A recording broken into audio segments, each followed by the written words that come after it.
Hello! இன்னைக்கு வந்து என்னோட மார்னிங் ரொட்டீன் கார்டனில் வந்து எப்படி இருக்கும் அப்படின்னு சொல்லிட்டு தான் நம்ம பார்த்துட்ருக்குறோம்.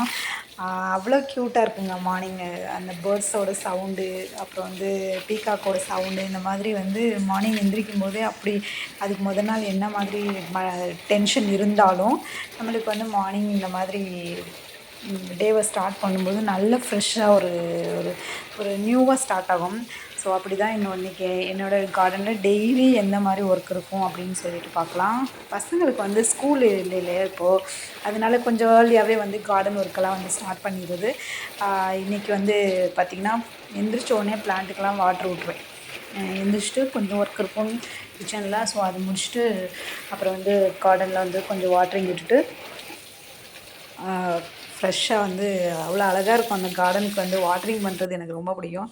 ஸோ பண்ணி விட்டுட்டு அப்படியே வந்து தேவையில்லாத என்னென்ன செடிங்க இருக்கிறாங்களோ அவனையெல்லாம் வந்து பிக் பண்ணி விட்ருவேன். 1, 2 அங்கங்கே இருக்கிறாங்க பாருங்கள். இந்த செடி தான் வந்து ரொம்ப வந்து டிஸ்டர்ப் பண்ணுறது. ஸோ இவங்க வந்து தழைஞ்சு வரும்போதே பிக் பண்ணி விட்டா தான், இல்லாட்டா நம்மளுக்கு முன்னாடி போய் நம்ம செடிங்க எல்லாத்தையும் வந்து அழிச்சிருவானுங்க. ஸோ அதனால வந்து முளையிலே வந்து கிள்ளி விட்றணும். ரொம்ப பெருசாகிடுவாங்க. என்னோடய சேனலை வந்து சப்ஸ்கிரைப் பண்ணாமல் பார்த்துட்டு இருந்தீங்கன்னா கண்டிப்பாக சப்ஸ்கிரைப் பண்ணுங்கள். ஸோ ஃப்ரெண்ட்ஸ் அண்ட் ஃபேமிலிக்கு ஷேர் பண்ணுங்கள். நல்லாயிருக்கும் இந்த கார்டன் ரொட்டீனு. ஸோ நான் என்னெல்லாம் பண்ணுறேன், நீங்கள் நினைப்பீங்க அப்பா கூட நிறைய ஹார்வெஸ்ட்மெண்ட் தான் பண்ணுறாங்க, நல்லா இருக்குது அப்படின்னு தான் நினைப்பீங்க. பட் ஆனால் அதுக்கு பின்னாடி பிஹைண்ட் த சீன்ஸ் வந்து நிறையா இருக்குது. அவ்வளோ இருக்குது. ஏன்னா ஒரு செடியை வந்து நம்ம வந்து டெய்லி மெயின்டைன் பண்ணால் தான் உண்டு. மெயின்டைன் பண்ணாமல் விட்டுட்டோம்னா கொஞ்சம் நம்ம வந்து தவறிட்டோன்னா கஷ்டம். அந்த வெள்ளைப்பூச்சி, அஸ்வினி பூச்சி, அதாவது நல்ல நேம் மட்டும் பாருங்கள் பூச்சிங்களுக்கு சூப்பராக வச்சுருக்குறாங்க. எங்கேருந்து கண்டுபிடிச்சாங்கன்னு தெரியல அந்த பூச்சிங்களுக்கெல்லாம் நேமு. நம்ம ஒரு நாளும் வந்து நம்ம புயல், ஸோ அந்த மாதிரி வந்து பூச்சிங்களுக்கும் பேர் வச்சிட்ருக்குறாங்க. இங்கே பாருங்கள், இந்த கத்திரிக்காய் செடி இருக்காங்கல்ல, கத்திரிக்காய் செடி மட்டும் நம்ம மெயின்டைன் பண்ணுறது ரொம்ப ரொம்ப கஷ்டங்க. அவன் வந்து என்ன சொல்கிறது, அவன் மட்டும் அழியாமல் பக்கத்தில் இருக்க அத்தனை செடியும் அழிச்சு விட்ருவானுங்க.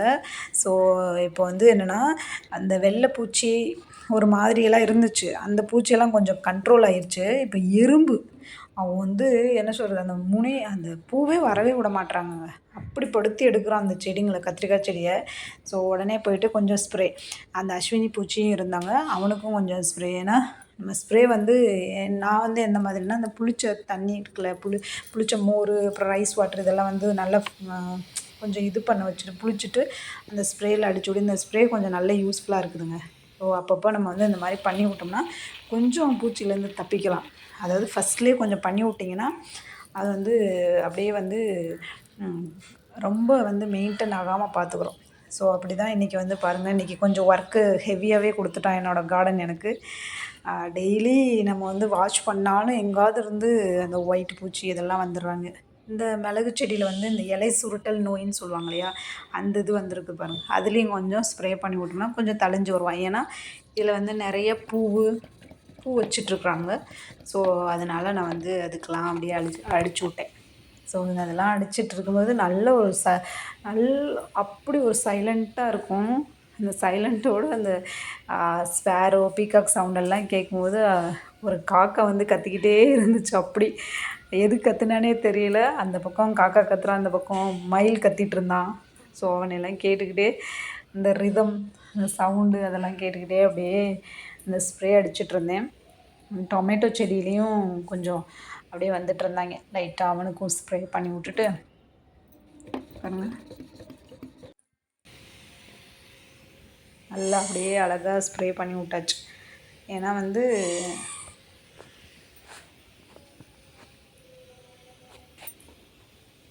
ஸோ அழகாக வந்து நம்ம வந்து ஸ்ப்ரே பண்ணி விட்டாச்சு. அந்த சில்லி செடியிலையும் அந்த இலை சுருட்டல் நோய் வந்துட்டு இருந்துச்சு. ஸோ அவனுக்கும் ஸ்ப்ரே பண்ணி விட்டுட்டு கரி லீஃப் அந்த இடத்துல போனாவே பார்த்திங்கன்னா ஒரு மாதிரி வெள்ளை பூச்சி நம்மளுக்கு வந்து ஃப்ளை ஆகிற மாதிரியே இருக்கும். ஸோ வந்து அவனெல்லாம் வந்து பண்ணி விட்டுட்டு இந்த லெமன் செடிங்க சுமார் எனக்கு தெரிஞ்சு நாங்கள் வீட்டுக்கு வந்து ஒரு 2 இயர்ஸ் ஆயிடுச்சு. 2 இயர்ஸாக அப்படியே தான் இருக்கிறாங்க. ஆனால் க்ரோ ஆகியிருக்குறாங்க. பட் எப்போ வருவாங்க, எப்போ இது பண்ணுவாங்கன்னு தெரியல. ஆனால் அதுலேயும் ஒரு லீஃப் விடாமல் அந்த பூச்சி கடிச்சு விட்ருக்குறான். ஸோ அதுலேயும் கொஞ்சம் ஸ்ப்ரே பண்ணிவிட்டு பக்கத்தில் பிரம்மக்கமலம் இருந்துச்சு, எல்லாத்துக்கும் ஒரு ஸ்ப்ரேவை போட்டு விடுவோம் அப்படின்னு சொல்லிட்டு போட்டு விட்டாச்சு. அப்படியே போட்டுட்டு வெளியில் வந்தால் அந்த சன்னுக்கும் நம்ம வீட்டில் இருக்க அந்த க்ரோ பேக்கில் வச்சுருக்கோம்ல அந்த சைடில் வந்து அவ்வளோ அழகாக இருந்துச்சு அந்த வியூ. அப்படியே சன்னு வந்து அப்படியே க்ரோ பேக்கில் பட்டு அப்படியே ரெஃப்ளெக்ட் ஆகும்போது க்ரீனிஷ் அப்படி சூப்பராக இருந்துச்சு. க்ரோ பேக்லேயும் வந்து பார்த்திங்கன்னா அந்த அன்வான்டாக நிறைய செடிங்க வந்துட்டுருப்பாங்க. நம்ம என்ன செடி வச்சோமோ அவன் வரமாட்டான். அவனுக்கு முன்னாடி வந்து எதுவுமே கேர் பண்ணாமல் எதுவுமே பண்ணாமல் நான் வந்துட்டேன் பாரு அப்படின்னு முன்னாடி நின்றுட்டுருப்பான். ஸோ அப்படி தான் வந்துட்டுருந்தாங்க. நான் சொன்னேங்களேங்க முன்னாடியே, இந்த டொமேட்டோ செடி எனக்கு அந்தளவுக்கு எதிர்பார்த்த அளவுக்கு வந்து ஒரு ஹார்வெஸ்டிங்கே கொடுக்கல. ஸோ அதனால வந்து அவனை எல்லாம் ஒரு 2, 3 செடிங்க வந்து சும்மா ஒரு மாதிரி கருகிட்டானுங்க. அவனெல்லாம் வந்து பிக் பண்ணி போட்டுட்டு, அப்புறம் அது பீர்க்கங்கான்னு நினைக்கிறேன், அவன் சும்மாவே கொடி போயிட்டுருந்தான். அவனையும் பிக் பண்ணி போட்டுட்டு, வேண்டாம்டா நீ போயிரு அப்படின்னு சொல்லிட்டு அப்புறம் வந்து என்னென்னா முக்கியமாக வந்து கார்டனில் வந்து இந்த பழுத்த இலையெல்லாம் இருக்கும்ல அதெல்லாம் பிக் பண்ணி போட்டுருங்க. அதெல்லாம் வந்து அப்பப்போ வந்து மெயின்டைன் பண்ணிகிட்டே இருந்தால் தான் நல்லாயிருக்கும். இந்த செடி தான் சொன்னேன். ரொம்ப பட்டு போயிட்டான். எதுக்கு பட்டு போயிட்டான், எதுக்கு ஒரு மாதிரி ட்ரை ஆகிட்டானே எனக்கே தெரியல. ஒரு வேளை வேருக்குள்ளே பூச்சி போயிடுச்சா அப்படின்னு தெரியல. ஸோ அதனால் நீ வேணாம்ப்பா போப்பா அப்படின்னு சொல்லிட்டு வந்தால் இந்த கத்திரிக்காய் செடியில் நல்ல பூ வச்சுருக்கான். பட் ஆனால் அந்த லீஃப்லாம் பார்த்திங்கன்னா ஒரு மாதிரி ஆகிட்டுருந்தான். சரி இவனுக்கு இப்போவே வந்து அந்த டோசேஜை கொடுத்து விட்ருவோம் அப்படின்னு சொல்லிட்டு நான் அப்பப்போ தாங்க கரெக்டாக வீக்லி ஒன்ஸு நான் எப்போல்லாம் பார்க்குறேன்னா டக்குன்னு அந்த ஸ்ப்ரே எடுத்து அப்படியே அடிச்சு விடுப்பதே. ஏன்னா வந்து விட்டோம்னு வச்சுக்கோங்க, அதுவும் கத்திரிக்காய் செடி மட்டும் ஐயோ சாமி டெரஸில் வச்சுருக்கிறேன் ஒரு 3 செடிங்க அப்படியே ஒரு பக்கெட்டுக்கு வந்து 3 பக்கெட். இப்போ வந்து அவனால் மீட் எடுக்கவே முடியலை என்னால். அவனை வந்து காலி பண்ணி தூக்கி தூர போடணும்னு வெயிட் பண்ணிகிட்ருக்கிறேன். ஏன்னா வந்து ஒரு 4 பக்கெட்டில் வச்சு செஞ்சிட்ருக்குறான் மேலே. மற்ற செடியை கொஞ்சம் ஸ்ப்ரெட் ஆகாமல் பார்த்துக்கணுன்னு நினச்சிட்ருக்கிறேன். பார்க்கலாம், டைம் இல்லாதனால என்னால் டெரஸ் வந்து மெயின்டைன் பண்ண முடியாமல் இருக்கிறேன். ஸோ இந்த தக்காளி செடி 2 தக்காளி செடி தான் எனக்கு கொடுத்த வரைக்கும் நீ போதம்மான ஒரு 6 மாதமாக என் க்ரோ பேக்கை வந்து நீ வந்து சும்மாவே ஆக்குப்பை பண்ணியிருந்துருக்குற அப்படின்னு நினச்சிக்கிட்டு தூக்கி தூர போட்டாச்சு. அப்புறம் வந்து பீட்ரூட் வந்திருந்தாங்க. ஸோ அவங்கக்கிட்டேயும் ஒரு 2, 3 செடி தேவையில்லாமல் இருந்தாங்க. அவனையும் பிக் பண்ணி போட்டுட்டு அப்படியே வந்து க்ரோ பேக்கில் எந்தெந்த செடியில் எதெல்லாம் வந்திருக்குன்னு டெய்லி நோட்டீஸ் பண்ணுங்கள். கண்டிப்பாக உங்களுக்கு டைம் இருந்து தான் நீங்கள் கார்டன் க்ரியேட் பண்ணுவீங்க, கார்டன் வச்சுருப்பீங்க. ஸோ அந்த டைமில் என்னெல்லாம் பண்ணுறீங்கன்னா இதை கண்டிப்பாக பண்ணிவிடுங்க. டெய்லி நோட்டீஸ் பண்ணுங்கள், ஒரு செடியையும் டெய்லி நோட்டீஸ் பண்ணுங்கள். ஏதாவது ஒன்று ரொம்ப ஃபுல் செடியும் வந்து ஆக்குபை பண்ண மாதிரி இருந்துச்சுன்னா நீங்கள் ஐயோ பூ வச்சுச்சான் காய் வச்சுட்டாங்க அப்படின்னு சொல்லிட்டு கண்டிப்பாக வந்து வெயிட் பண்ணாதீங்க. மற்ற செடிங்களை ஃபுல்லாத்தையும் வந்து அவன் வந்து அழிச்சிருவானுங்க. அதனால் வந்து ஒரு செடியோட போச்சேடா அப்படின்னு சொல்லிட்டு மன நிம்மதியோடு பிடுங்கி போட்டுருங்க. அப்படி தான் நான் வந்து இந்த டொமேட்டோ செடி அப்போவே பிடுங்கி போட்டிருந்துருக்கலாம். நானும் வந்து ஐயோ காய் வச்சுட்டான் பூ வச்சுட்டான் அப்படின்னு சொல்லிட்டு விட்டு ஒரு 6 மந்த்ஸாக வந்து 2, 3 க்ரோ பேக்கை வந்து வேஸ்ட்டே பண்ணியிருந்துருக்குறேன். அதனால் அதையும் பிடுங்கிட்டு அப்படியே வந்து இந்த பக்கமும் ஒரு அன்வான்ட் செடிங்கள்லாம் இருந்துச்சு ஒரு க்ரோ பேக்லேயும். எதுக்காக இதெல்லாம் பிடுங்கி போட்டோன்னா ஒருத்த மட்டும் வளர்ந்தானா நல்லா வளருவான், அவனுக்கு வந்து தேவையான நியூட்ரிஷன்ஸ் எல்லாமே கிடைக்கும். ஸோ அதனால தான் நம்ம வந்து பக்கத்தில் இருக்கவங்களெல்லாம் தூக்கி தூர போடுறது, பிடுங்கி போட்டுறது. ஸோ அதனால் வந்து அதெல்லாம் எடுத்துகிட்டு அப்படியே போட்டுட்டு கத்திரிக்காய் செடி மட்டும் அப்பப்போ கரெக்டாக நோட் பண்ணிக்கோங்க. இன்னொரு விஷயம் என்னென்னா, இப்போ கத்திரிக்காய் செடினா கத்திரிக்காய் செடி மட்டும் அந்த இடத்துல வந்து ஆக்குபை பண்ணுற மாதிரி பார்த்துக்கோங்க. ஒரு 4, 5 க்ரோ பேக் வச்சுருந்தீங்கன்னா அந்த 4, 5 க்ரோ பேக்கும் கத்திரிக்காய் செடியாக வச்சுக்கோங்க. அப்புறம் கொஞ்சம் தள்ளி வந்து டொமேட்டோ செடி வச்சுக்கோங்க. அந்த மாதிரி டிசைன் பண்ணிக்கோங்க. ஏன்னா வந்து கத்திரிக்காயில் வந்து கண்டிப்பாக வந்து எப்படி இருந்தாலும் பூச்சி தாக்கி பக்கத்தில் உள்ளவனையும் கெடுத்துருவான். அதனால வந்து நீங்கள் வந்து டொமேட்டோ செடியெல்லாம் வந்து வெள்ளை பூச்சி வரும், இதில் ஒரு பூச்சி வரும். ஸோ அதனால் மிங்கிள் ஆகாமல் இருக்கிறதுக்கு கரெக்டாக டிசைன் பண்ணிக்கோங்க, தனித்தனியாக டிசைன் பண்ணிக்கோங்க. இன்னொரு செம்பருத்தி, இது வந்து கொஞ்சம் நாளாக வந்து என்னென்னு தெரில ஒரு மாதிரி கலரில் மாறிட்டான்.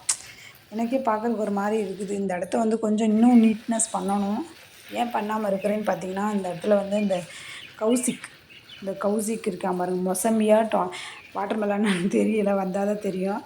அவனுங்க வந்து என்னென்னா எல்லாத்தையும் சுற்றி வச்சுட்டு இருக்கிறானுங்க. எனக்கு வந்து ரொம்ப போயிட்டானே, எதுக்குடா பிக் பண்ணி போடணுமே பாவமே அப்படின்ற மாதிரி தோணுது. அப்புறம் வந்து நம்மளுக்கும் காய் தந்தால் நல்லா தானே இருக்கும் அப்படின்ற மாதிரியும் தோணுது. சரி வர்ற வரைக்கும் இருக்கட்டும்டான்னு சொல்லிட்டு பார்த்துட்ருக்குறேன், பார்க்கலாம் அப்படின்னு சொல்லிட்டு. ஸோ அதெல்லாம் வந்து இவனுக்கு கொஞ்சம் சரி ஸ்ப்ரே அடித்து விடுவோம் அப்படின்னு சொல்லிட்டு அடித்து விட்ருக்குறேன். நான் ஸ்ப்ரே அடித்து, அதாவது இந்த ஸ்ப்ரே வந்து எந்த அளவுக்கு ஒர்க் அவுட் ஆகுதுன்னு பார்த்தீங்கன்னா, கத்திரிக்காய் செடிக்கெல்லாம் சூப்பராக ஒர்க் அவுட் ஆகுதுங்க அந்த புளிச்ச மோர். ஏன் அப்படி சொல்கிறேன்னா, ஃபஸ்ட்டு ஒரு 2 நாள் வந்து கத்திரிக்காய் ஒரு மாதிரி நல்ல பூச்சியாக இருந்துச்சு. அந்த கத்திரிக்காய் வந்து இப்போது செடி வந்து நல்லா இம்ப்ரூவ்மெண்ட் ஆகிடுச்சு. ஸோ அதனால நீங்கள் வந்து புளிச்ச மோர் கண்டிப்பாக ட்ரை பண்ணுங்கள். Weekly once. மற்ற இந்த லிக்யூடு, இந்த சோப்பு அதெல்லாம் போட்டு மிக்ஸ் பண்ணி நீம் ஆயிலெலாம் மிக்ஸ் பண்ணி ஸ்ப்ரே பண்ணுறாங்க இல்லையா, அது அந்த அளவுக்கு வர்றதில்ல. எதனால் சொல்கிறேன்னா, அது வந்து சில செடிகளை வந்து அப்படியே வந்து கருக வச்சுருது. அப்படி தான் அந்த டொமேட்டோ செடி கருகிருச்சுன்னு நினைக்கிறேன். ஸோ அது எனக்கு ஒர்க் அவுட் ஆகல. இந்த மெத்தட் வந்து சூப்பராக ஒர்க் அவுட் ஆகுது. அந்த ஸ்மெல்லுக்கே வராது அப்படின்ற மாதிரி தோணுது. ஸோ இதெல்லாம் பார்த்துட்டு டெரஸ்லேயும் வந்து கொஞ்சம் அப்படி அப்படியே பார்த்துட்டு பிட்ரூட் பிட்ரூட் வந்து ஒரு 4, 5 பிட்ரூட் வந்து ஹார்வெஸ்டிங்க்கு இருந்துச்சு குட்டி குட்டியாக. இந்த பாகல் பாவக்காய் மிதி பாகல் பாவக்காய் சொல்லுவாங்க இல்லையா, அந்த பாவக்காய் குட்டி குட்டியாக அவ்வளோ அழகாக க்யூட்டாக இருந்தான். செடி தான் அப்படி இருக்கு. இங்கே பாருங்கள் அந்த கத்திரிக்காய் செடியை எப்படி வந்துட்டுருக்குறான்னு சொல்லிட்டு. இப்படி தாங்க அப்படியே என்னன்னா எங்கே இருந்து எங்கே வந்திருக்கான் பாருங்கள். அந்த பக்கெட்ஸ் 4 பக்கெட்ஸ் அங்கே வச்சுருக்கிறேன். அங்கேருந்து இந்த கத்திரிக்காய் செடிக்கும் ஸ்ப்ரெட் ஆகிக்கிட்டான்.